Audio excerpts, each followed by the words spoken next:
और कहानी है, थोड़ी अलग है इससे तो, लड़कीबाजी से तो वो है भाई, रशिया में दुनिया का सबसे ठंडा गांव जहाँ पे लोग रहते हैं, वहाँ का टेम्परेचर जाता है भाई -71 डिग्री का रिकॉर्ड है। क्या बात कर रहे हो? और हर साल टेम्परेचर -65 तक जाता है भाई।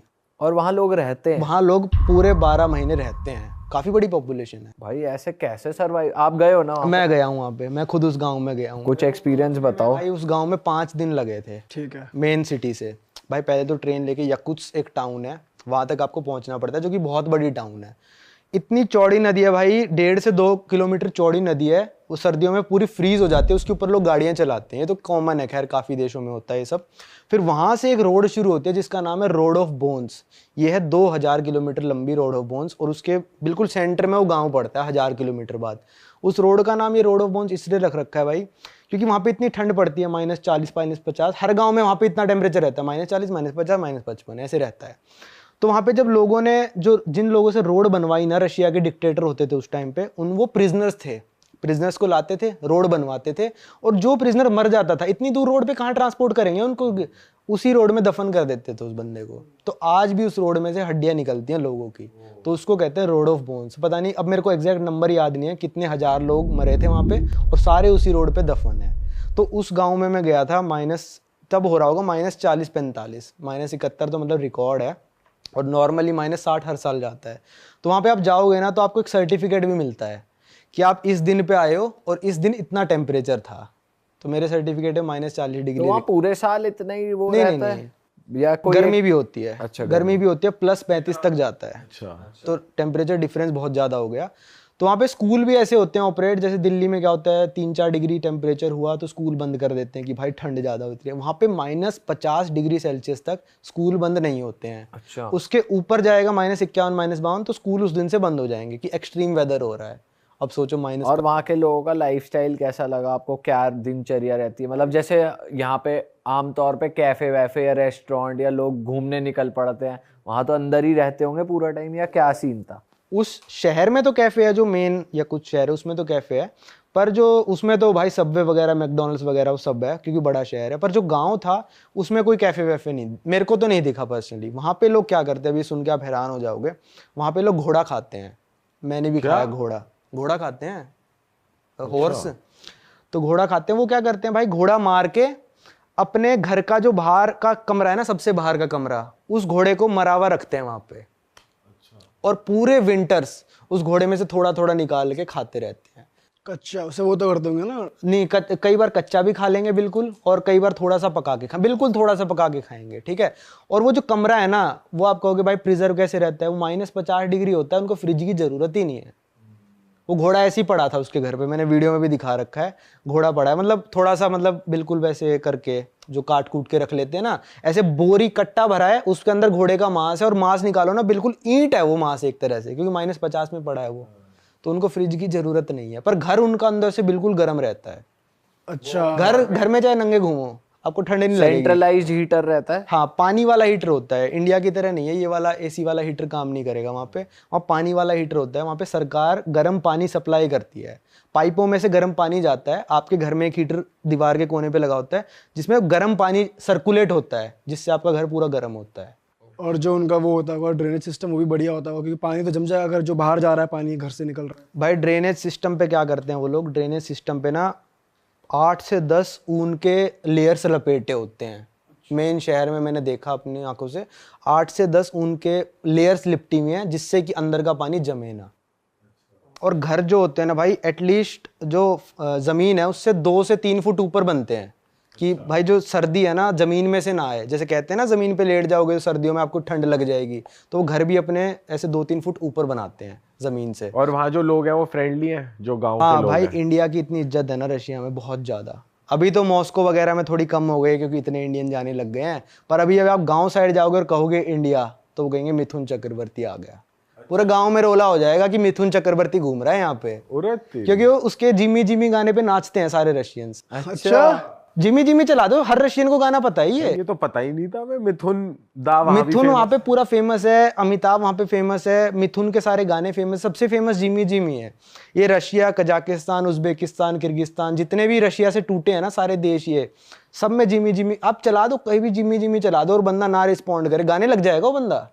वाह। हाँ, उसको सारे गाने यार आते ये हैं। तो बहुत तगड़ी बात बताई है आपने, ये तो वहाँ पता पे ही एक मछली का बाजार भी लगता है, सिर्फ सर्दियों में लगता है। उसमें क्या होता है, मछली ऐसे पड़ी होती है फ्रीज हुई हुई, और मछली का ऐसे सिर पे मारो सिर फट जाए बंदे का, इतनी फ्रीज हो रखी होती है वहाँ पे मछली। तो वहाँ फिश फाइट भी होती है कहीं? ना, फिश फाइट तो नहीं होती। भाई और कोई कंट्री का एक्सपीरियंस बताओ, वियर्ड चीज है जो आपने देखी हो या किसी तरीके। वियर्ड चीज, चलो मैं जापान का बता देता हूँ एक और। जापान में भाई नॉर्मली आप हॉस्टल वगैरह में रुकते हो, होटल्स का तो अलग है, हॉस्टल बताता हूँ मैं आपको। हॉस्टल में क्या होता है यार, आप 100 तो कॉमन कमरे में रहे हो आप लोग, 6 बेड होंगे, 8 बेड होंगे, डॉर्मेट्री होती है, आप 100 कॉमन कमरे में रहे हो। तो उन हॉस्टल्स में भी यूरोप साइड क्या होता है, आपका बाथरूम अलग होगा, अंदर से आप लॉक कर लोगे उसको, आराम से करोगे जो भी करना है आपको, है ना। पर जापान में ऐसा नहीं है। जापान में मतलब मेजॉरिटी ऑफ हॉस्टल में वैसा ही मिलेगा, पर मैं एक गलती से एक हॉस्टल में रुक गया जहाँ पे ऐसा नहीं था। पहली बार तो हमको भाई जाते ही मिला नहीं शावर कहाँ पे, टॉयलेट तो अलग है, शावर मेरे को मिला ही नहीं यार। हमारे वाले फ्लोर पे शावर ही नहीं था। मैंने कहा शावर का क्या है, अब नीचे लिख रखा था कि ना shower is on ground floor. तो मैंने भाई नीचे वाले फ्लोर पे जाके देखा, अपने दोस्त को बताया, मैंने कहा यार ये तो वो वाला शावर है जिसमें सारे नंगे एक साथ नहाते हैं, सारे लोग नंगे होके एक साथ नहाते हैं। कह रहा साले चल ऐसा थोड़ी ना होता, पैसे दे रहे हैं हम हॉस्टल के, थोड़ा ना सबके साथ नहलाएंगे। मैंने कहा ऐसा ही है। वो खुद देख के गया, कह रहा भाई मैं तो नहीं नहा रहा।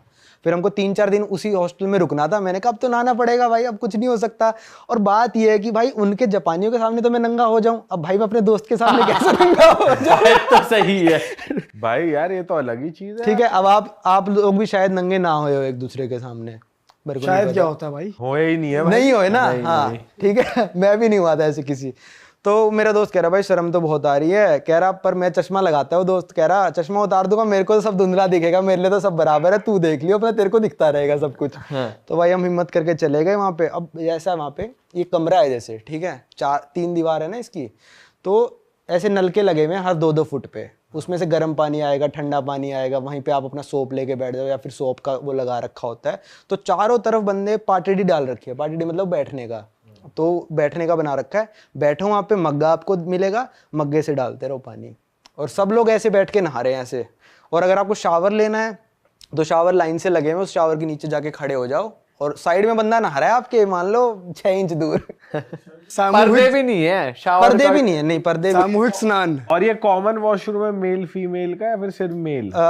जो कॉमन वाला है मेल फीमेल का, वो कई सोनाज में मिल जाएगा आपको, पर हॉस्टल्स में नहीं मिलेगा। पर ये जापान में है। हाँ जापान में है, कॉमन वाला भी है, अरे तेरी, कि वहाँ पे सब लोग जितने भी आएंगे मेल फीमेल सब लोग नंगे होके आएंगे। वहाँ पे फ़ोन लाना और टावल लाना कानूनन अपराध है।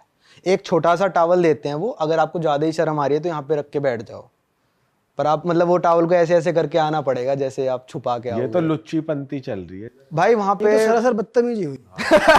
और नहीं, वहाँ पे लोगों को मतलब नहीं यार किसी से भी, अपना आके बैठेंगे, रिलैक्स करेंगे और चले जाएंगे, वो कुछ नहीं मतलब रखते एक दूसरे से।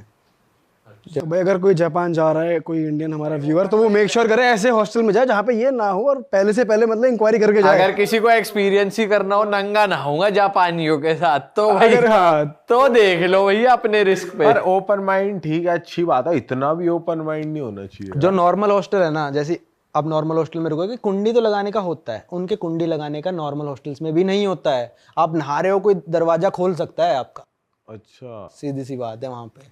तो वो सोनास बहुत कॉमन है वहाँ पे, जो नंगे होने वाले सोना है। उसमें क्या होता है, अंदर जो चल रहा होगा भाई बिल्कुल गर्म पानी होगा, बिल्कुल उबलता हुआ पानी, आप उसमें बैठना पड़ेगा आपको, बहुत ही गर्म। मैं तो बैठ ही नहीं पाया था, इतना इतना गर्म होता है। और बाहर जो होगा, बाहर गिर रखी होगी बर्फ, या फिर उन्होंने कर रखा होगा बिल्कुल चिल्ड पानी। बर्फ वाले एरिया में जाओगे, बाहर बर्फ पड़ रखी होगी, गर्म पानी से आओ, कूद के उसमें घुस जाओ। तो जापानी यही करते रहते हैं, नंगे नंगे घूमते रहेंगे। तो गर्म सर्द और हो जाएगा, गर्म सर्द नहीं, वो कहते हैं अपने शरीर के लिए बहुत अच्छा है। और ये सिर्फ जापान नहीं करता, फिनलैंड जैसे देश भी करते हैं और इसको बहुत अच्छा मानते हैं। फिनिश सोना कहते हैं इसको, अगर आप जाओ तो, मैंने करा था। फिनिश सोना में क्या होता है, वहाँ पे मतलब ऐसा होता है कि आप सोना में गए, सोना जो नॉर्मल होता है उसमें बिल्कुल गर्म भाई, इंडिया के सोना बिल्कुल गर्म नहीं होते, वो बिल्कुल ऐसा गर्म कि आप बैठ नहीं सकते, पर बैठना पड़ेगा आपको, बैठे। और ये सिर्फ सर्दियों में होता है, वहाँ पे जब -10-20 डिग्री टेम्परेचर हो जाता है, लेक में होएगा या फिर नदी में होएगा जो जम रखी है, उसका थोड़ा सा हिस्सा तोड़ देते हैं, वो अंदर से पानी निकल आता है, तो आप पूरे गर्म हो गए, आप भागते भागते आओगे बाहर और उस बिल्कुल चिल्ड -5-7 डिग्री वाले पानी में कूद जाओगे। वहाँ पे लड़कियां भी साथ में कूदती हैं, आप भी, पर यूरोप में थोड़ा ऐसा है कि कपड़े पहन के कूदते हो, जापान की तरह नहीं है। पर उसमें बीमार नहीं होते? बीमार नहीं होते, वो कहते हैं बॉडी के लिए अच्छा होता है, और हम हर हफ्ते करने आते हैं अपने परिवार के साथ ये चीज़। और आप घुसोगे ना अंदर भाई, मतलब वहाँ पे ज़्यादा से ज़्यादा 15-20 सेकंड आप टिक पाओगे मैक्सिमम, बोल दिया है मैंने। पहली बार तो जब मैं गया था मैं कह रहा भाई नहीं हो पाएगा, पर जब मैं घुसा मज़ा बहुत आया। 3 डुबकियों के बाद, मतलब 3 बार अंदर बाहर किया ना मैंने, उसके बाद जब मैं गाड़ी की तरफ चल के जा रहा था ना, ऐसा लग रहा था हल्का हो गया पूरा शरीर, रिलैक्स हो गया सब कुछ, तो मेरे को सर्द गर्म भी नहीं हुआ था भाई। भाई यार ये तो बहुत तगड़ी बात बताई। सर्द गर्म नहीं होएगा आपको वहाँ पे। यूरोप में, यूएसए में, जापान में तो आपके साथ क्या करेंगे, जो पानी दे के जाएगा ना वेटर, उसमें बर्फ़ होगी, बर्फ़ के बिना पानी नहीं पीते वहाँ पे लोग। आप पी लोगे? नहीं पियेंगे। हम देखो यहाँ पे पानी जो रखा है ये नॉर्मल पानी है बिना बर्फ़ के, तो वहाँ पे पानी भी बर्फ़ वाला पीते हैं। और भाई वहाँ की ना मुझे लगता है हवा भी थोड़ी साफ होती है, तो गला पकड़ता नहीं इतना। यहाँ पे आप जो थोड़ा सा कुछ कर लो तो यहाँ की हवा भी इतनी पॉल्यूटेड है कि आपका गला पकड़ा ही जाता है भाई। वहाँ तो बिल्कुल ही, मतलब मैं यूएसए में जब गाड़ी चला रहा था ना, मानोगे नहीं, मेरे को 40 किलोमीटर दूर जो पहाड़ है वो दिखने लग रहा है कि वो 40 किलोमीटर दूर है, क्योंकि मैंने नापा था गाड़ी चला के कि कितना दूर है ऊपर। भाई इससे पहले हम आगे बढ़े, मैं पूछना चाह रहा हूँ, आपने टी शर्ट कौन सी पहनी, काफी अच्छी लग रही है। भाई ये है रियल हिट वालों की बी रियल। बी रियल दोस्तों। और यहाँ है उरा तेरी, वहाँ है भूत से डर नहीं लगता इंसान से लगता है। प्रणाम, मैं हिंदू हूँ। आपको हमारे डिज़ाइंस पसंद आ ही रहे होंगे, तो आप इनको खरीद सकते हो रियल हिट स्टोर से, और उसका लिंक डिस्क्रिप्शन में है, नीचे भी आ रहा है, जाओ जाके चेकआउट करो और जो पसंद आए शॉपिंग करो बढ़िया तरीके करो से। यार, उरा तेरी कह दे। रात अच्छा भाई, मैं आपसे पूछना चाह रहा हूँ, आपने एक सीन बताया था कि आप गलती से अनजान तरीके से एक ड्रग कार्टेल की कोई बंदी थी उसके घर चले गए थे। वो थोड़ा किस्सा बताओ यार, वो क्या किस्सा था? भाई वो हुआ था हमारे साथ टोंगा में। ये एक देश है जो मतलब राजा राज करता है, और पैसिफिक ओशियन में छोटा सा देश है बिल्कुल, टोंगा करके। अरे वाह, आपने ये वीडियो यहाँ तक देख ली भाई, तुमने हमारी मेहनत सफल कर दिया, तुम ही लोग हो असली रियल हिट। और अगर आपको बहुत मजा आ रहा है ऐसी क्लिप्स में, ऐसी वीडियोस में, तो फटाफट जाइए प्लेलिस्ट पे बिंज वॉच कीजिए, सारी वीडियोस देख डालो और मौज काटो। That is it. हम मिलेंगे नए पॉडकास्ट में, नई क्लिप में। Till then bye bye, see you, take care, do subscribe. Best of real talk online. Okay, bye bye.